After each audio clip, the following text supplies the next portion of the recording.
চাচা ছুটুটা কে অনেক কষ্টে বড় হয়েছে, আপনি তো দেখছেন আম্মা বাপে আমারে ফালাই গেছে।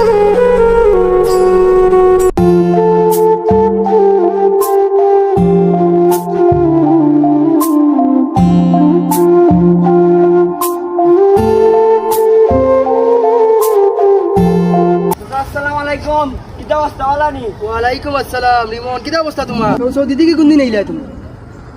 দুই একদিন আগে আইছি। তো আমার দিকে কিছু জানাইলে না চাচারে তুমি? তার সমস্যা তো চাচার লাগে তোমার কিছু জানিতাম পারছি। চাচা আপনার লগে জরুরি মাত আছিল, অনুমাতি ইলতাম নেই। বেশি জরুরি মাত নেই, তেরা ইউ সেমাতে ইউ হিরো ইদো মাতে লাভ নাই, সেমাতে ইউ বাতি যা কোনো বইয়া আছে হৌসে বাতি যা, কিতা দরকার আর কিতা সমস্যা চাচারে খুলিয়া কইছেন? চাচা ছুটুটা কে অনেক কষ্টে বড় হয়েছে, আপনি তো দেখছেন আম্মা বাপে আমারে ফালাই গেছে। চাচা আপনি তো জানেন আমার দেশে কিচ্ছু নাই, যা জায়গা জমিন আসলো সব বেশি।